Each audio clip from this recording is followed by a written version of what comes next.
Olá, muito boa tarde. No mês de novembro, um tufão nas Filipinas provocou a morte a mais de 6.000 pessoas e causou quase 20.000 feridos. A solidariedade internacional rapidamente se mobilizou para apoiar as pessoas afetadas através de campanhas que agora apresentam os seus resultados. Deles falaremos daqui a pouco, depois de mostrar acontecimentos no Vaticano nos últimos dias. Um cardeal não vive numa corte e deve evitar as intrigas e os favoritismos. O apelo do Papa Francisco era para os novos cardeais que este fim de semana foram criados no Vaticano, naquele que foi o primeiro consistório do seu pontificado.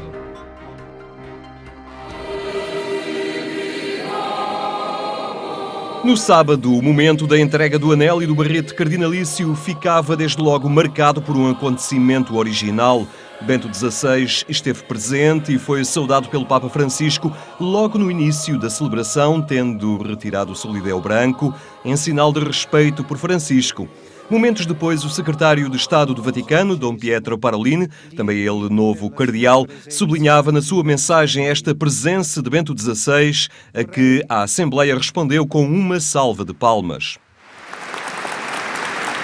Este consistório, o primeiro do pontificado de Francisco, dotou a Igreja com 19 novos cardeais, incluindo 16 eleitores. A cada um deles, o Papa impôs o barrete cardinalício e entregou o anel, sinais da dignidade do cardinalato.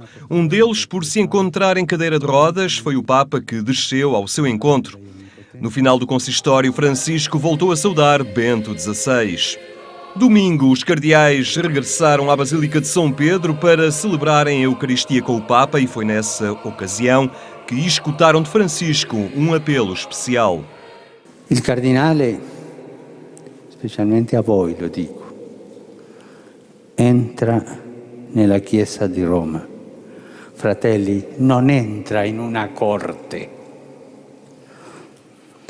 Evitiamo tutti e aiutiamoci a vicenda ad evitare abitudini e comportamenti di corte, intrighi, chiacchiere, cordate, favoritismi, preferenze. Francisco desafiava os novos cardeais a amarem especialmente aqueles que não retribuem a amizade, pois é desta forma que se preenchem as lacunas de amor que há hoje nos corações, nas relações humanas, nas famílias, nas comunidades e no mundo. Amiamo coloro che ci sono ostili. Benediciamo chi sparla di noi. Salutiamo con un sorriso chi forse non lo merita. No final da manhã, o Papa encontrava-se com os peregrinos para a oração do Ângelus, ocasião em que Francisco voltou a lembrar que a missão dos cardeais é de serviço à Igreja e todos os fiéis estão envolvidos neste desafio de fidelidade. Pregate per noi, perché tutti siamo buoni servitori, non buoni padroni.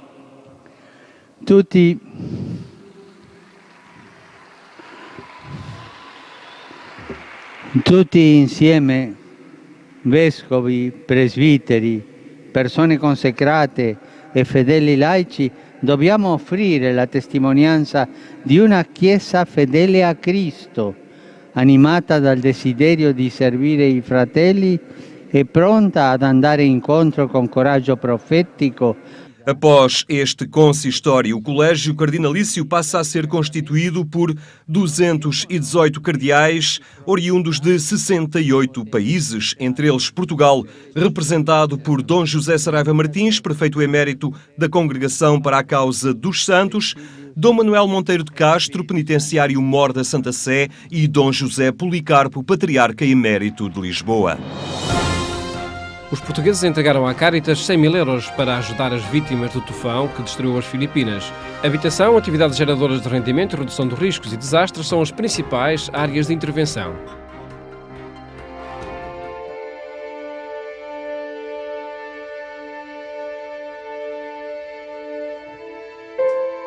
It was very strong. Probably the people did not expect that the typhoon would be that strong. All of us here in this region in Leyte, we're quite accustomed to storms. But there came a point when I was thinking that this is something new. This is not your typical storm. We trembled with fear. I even cried because I was afraid of what is happening. Looking at the city after the typhoon, you know, I did not know where to start. It's terrible, but it's a new experience. Something for which I thank God for, because I'm still here. Many of my neighbors did not make it. Thank you for your prayers, because that is one thing that we really need also. Because we have lost everything except our faith. And that is what gives us strength. Our faith and the faith of many people around the world. Thank you. Thank you for everything. Início de novembro de 2013, as Filipinas eram destruídas pelo tufão Haiyan, uma catástrofe natural que, de acordo com as últimas estimativas, causou mais de 6.000 mortos, quase 20.000 feridos e deixou milhões de desalojados.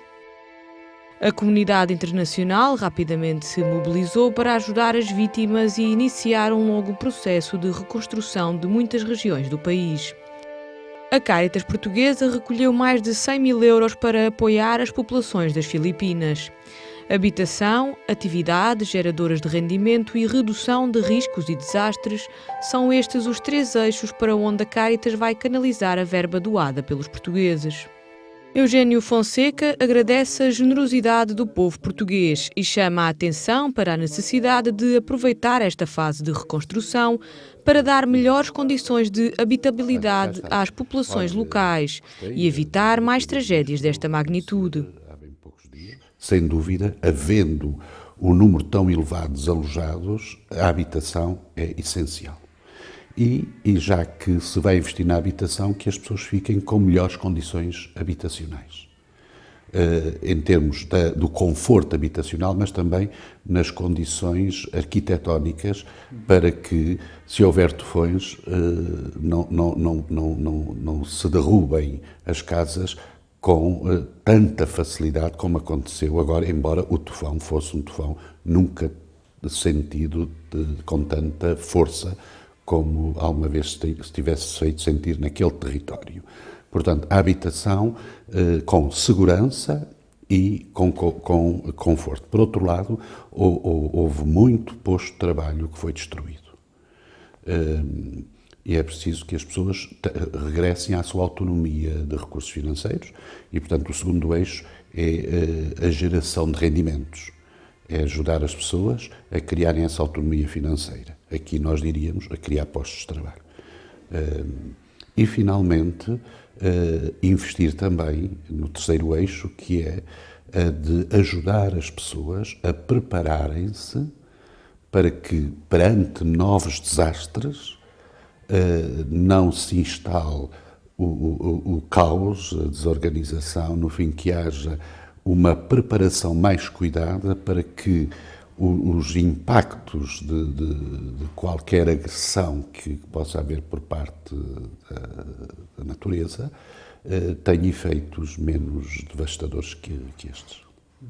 Logo a seguir à passagem do furacão por aquele país do continente asiático, a Caritas enviou um donativo de 25.000 euros para a assistência imediata às populações atingidas. Nessa fase de emergência, os apoios foram sobretudo direcionados para o fornecimento de abrigos, de alimentos, de cuidados de saúde e de apoio psicológico aos sobreviventes. Agora, a conjugação de esforços entre as autoridades locais e as instituições solidárias que estão no terreno é fundamental. É bom que tenhamos sempre isso presente. A vantagem que este serviço da Igreja tem é porque está lá, onde acontece, não vai para lá, está lá, porque estamos presentes em 160 países, desculpe, em 160 países e, portanto, quando acontecem estes grandes problemas, estão lá e, portanto, há a vantagem até das pessoas comungarem desde a primeira hora e muitas vezes são até atingidos pelos problemas diretamente. E, portanto, com o apoio da rede internacional da Caritas, conseguiu-se, nesta fase de emergência, acudir a mais de 500.000 pessoas. O tufão Haiyan, que devastou a região central do arquipélago das Filipinas, com ventos até 315 km por hora, foi o segundo desastre natural mais mortífero da história recente daquele país. O governo filipino estima que a fase de recuperação dos estragos materiais e de reconstrução das habitações vai decorrer pelo menos até 2017 e vai implicar um investimento de quase 6 mil milhões de euros.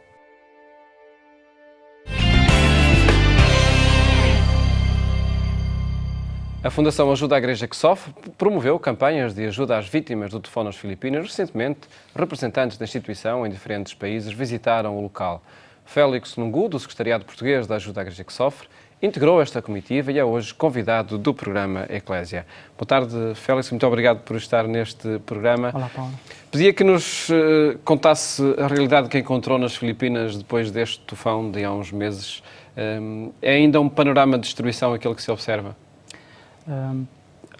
Em primeiro lugar, nós, uma equipa da Ajuda à Igreja que Sofre, 4 pessoas, o representante da Alemanha de projetos, mais uma equipa de jornalistas, fomos visitar e tínhamos como missão conhecer 3 realidades. Em primeiro lugar, a zona de devastação do tufão Haiyan, ou Yolanda, que é sobretudo na zona central das Visayas, da ilha de Leyte. Depois, uma outra realidade que foi um terremoto que aconteceu em outubro de 2013 na região de Bohol, devastou a maior parte dos edifícios, das igrejas, casas e também muitas vítimas a lamentar. E, por fim, também um outro objetivo era visitar o sul das Filipinas, a região, a província de Mindanao, onde se registram conflitos entre muçulmanos e a comunidade cristã, e não só, sobretudo na ilha de Basilan, no sul das Filipinas.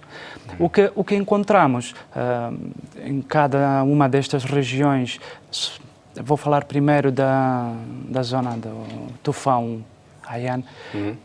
As palavras que poderão resumir a realidade encontrada é uma zona devastada, uma zona de guerra, completamente destruído. As ruas estão desimpedidas para facilitar o trânsito, mas ainda se vê há muitos sinais parece que o tufão foi ontem. Ainda encontramos carros nas árvores, barcos em terra. As pessoas vivem em barracas improvisadas, com muitas lonas das organizações não governamentais. Vê-se muitos sinais, de fato, da ajuda internacional. A maior parte das ONGs chegaram 2 semanas depois do tufão e ajudaram, efetivamente, com a ajuda da emergência, as respostas imediatas. A resposta imediata. E também muitas tendas, muita E ainda é com essas respostas imediatas que as pessoas vão sobrevivendo? Penso que não. Esta resposta é muito importante para sobreviver. Aliás, nos primeiros dias, quem respondeu a esta calamidade, às necessidades das pessoas, foram a própria diocese, a própria igreja, através da sua estrutura, através da Caritas e através da Agência de Ação Social, a NASA. E foi também através destas estruturas que nós, a Ajuda à Igreja que Sofre, enviamos uma primeira ajuda de emergência em novembro do ano passado, de 110 mil euros.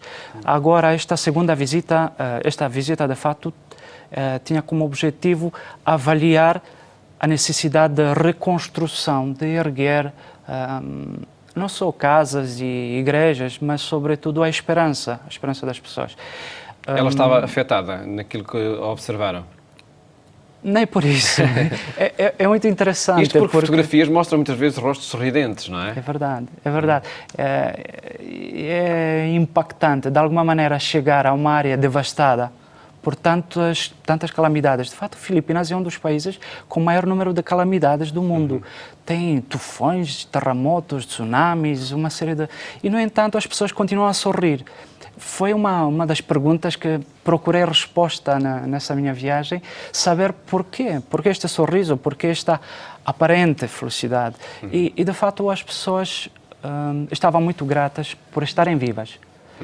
E consideravam, a maior parte delas, as pessoas com as quais falei, consideravam que o tufão, a devastação, foi uma oportunidade de continuarem vivos, de estarem... Foi uma oportunidade que lhes foi dada para continuar vivos. E só estar vivos já é suficiente para sorrir e ser feliz. Dizia-me um padre que não é preciso muita teologia, as crianças sorriem e vivem descontraídas e a vida continua. Não é? As pessoas também... As Filipinas é um país católico. A par do Timor-Leste, é um dos países com maior percentagem de católicos da Ásia. E então a religiosidade, a fé, mostra-se com maior força nestas situações de limite. Quais serão agora as grandes intervenções, no caso da ajuda à Igreja que Sofre, para reconstruir as zonas afetadas? Em primeiro lugar, depois de uma ajuda humanitária de emergência nos dias seguintes à catástrofe, os responsáveis das igrejas pediram-nos, de facto, ajuda para reconstruir a esperança, para ajudar o povo a erguer-se novamente, a ganhar ânimo e a seguir em frente. Isto faz-se também através da preocupação com os edifícios das igrejas. E foi isso que encontramos, por exemplo, na zona de Palo, de Tacloban, de Samar, na zona devastada pelo tufão. Portanto, nos próximos meses, a intervenção da ajuda à Igreja que Sofre vai ser procurar ajudar a erguer algumas das capelas, igrejas, os telhados, reconstruir um pouco os espaços de culto para que as pessoas possam ter novamente possibilidade de celebrações dignas. Nesse momento, por exemplo, estão a celebrar em estruturas improvisadas, tendas ou debaixo das árvores. Essa é uma preocupação. Outra preocupação também tem a ver, sobretudo na zona sul, onde há conflito entre radicais da Abu Sayyaf e outras organizações muçulmanas e os cristãos, a procurar incentivar e apoiar todos os trabalhos que visam a reconciliação entre as pessoas, porque a reconciliação, de fato, está também no ADN da nossa organização. Nascemos, no final da Segunda Guerra Mundial, com a missão de reconciliar o povo alemão com o resto da Europa e agora continuamos a apostar muito nesse tipo de atividade. Entre muita destruição, entre um cenário de devastação, foi descobrindo alguns sinais da religiosidade daquele povo, até sinais da religiosidade em Portugal que chegaram ao Oriente? É muito interessante, ainda bem que faz esta pergunta, porque, de alguma maneira, durante essa viagem senti-me em casa. Senti-me em casa porque o povo filipino, apesar de ser um país asiático, parece um país latino. É também por causa da influência espanhola. Estiveram 350 anos de presença espanhola e 40 anos de norte-americanos também, né? Por isso, quando perguntávamos quem são os filipinos, nos diziam que são pessoas que viveram 350 anos em Espanha e 40 anos em Hollywood, então é uma mistura assim. Mas, em primeiro lugar, nós chegamos no terceiro domingo de janeiro, às Filipinas, e é o dia da maior fiesta, como eles chamam, a festa do Santo Niño, que é uma imagem que o navegador português, Fernão de Magalhães, levou em 1521, quando descobriu as Filipinas, na sua viagem à volta da Terra, e ofereceu à esposa, a principal esposa do rei da ilha de Cebu, no dia do seu batismo. Ofereceu essa imagem, uma imagem pequenina do menino Jesus, Santo Niño, que ainda se preserva e é a primeira imagem cristã nas Filipinas. Depois, todos os anos, há um festival em que todas as pessoas guardam em casa esta imagem, levam para a rua e fazem procissões, dançam, cantam, tudo à volta dessa imagem. Também a propósito da sua pergunta, encontramos muitos sinais da imagem da Nossa Senhora de Fátima. Alguns santuários, foi muito curioso na zona de Samar, devastada pelo tsunami, pelo tufão, encontramos um santuário e as pessoas pediram-nos para reconstruir, para oferecermos outra imagem, porque a imagem da Nossa Senhora está danificada. E todos os meses há uma procissão pelas ruas do bairro com a imagem da Nossa Senhora, há uma devoção de fato muito grande à Nossa Senhora. E também encontrei uma realidade muito bonita no sul das Filipinas, na ilha de Basilan, cuja capital é Isabela, e a Santa Isabel de Portugal. Então, em todas as igrejas desta ilha está uma imagem da Isabel de Portugal, da nossa santa. E é muito bonito encontrar imagens de Santo Antônio de Lisboa, da Nossa Senhora de Fátima, Santa Isabel de Portugal. E, de fato, o povo filipino é um povo muito religioso. Há uma devoção muito particular aos santos, e então não é raro encontrar nas igrejas as imagens de todos os santos, as pessoas vão, rezam. Com essas referências lusas também, não é? É verdade, é verdade. Ainda é possível continuar a ajudar e quem quiser fazê-lo, de que forma é que... Exatamente. Nós, na Ajuda à Igreja que Sofre, tivemos uma campanha aberta o ano passado, mas neste momento estamos a preparar. No mês de março, vamos iniciar a nossa campanha de ajuda às Filipinas. Vai ser possível colaborar para os nossos benfeitores, como habitualmente, o envio de um relatório para explicar melhor essa realidade e vamos disponibilizar através da internet, através da nossa página da internet, toda a informação sobre as Filipinas, sobre os projetos em curso, sobre as necessidades, e aproveitamos para convidar todas as pessoas a serem solidárias, porque o povo filipino precisa de sentir a nossa solidariedade, o nosso apoio, a nossa oração e também os nossos donativos que podem reerguer estas pessoas para continuar. Félix, muito obrigado por ter estado aqui a apresentar essas histórias bem concretas do povo filipino e felicidades também para esse projeto. Muito obrigado. Obrigado. O programa que quisemos apresentar é o resultado das campanhas de solidariedade com as vítimas do tufão nas Filipinas. Amanhã estaremos de volta com outros acontecimentos que marcam a vida da Igreja. Votos de um bom fim de tarde. Até amanhã, se Deus quiser.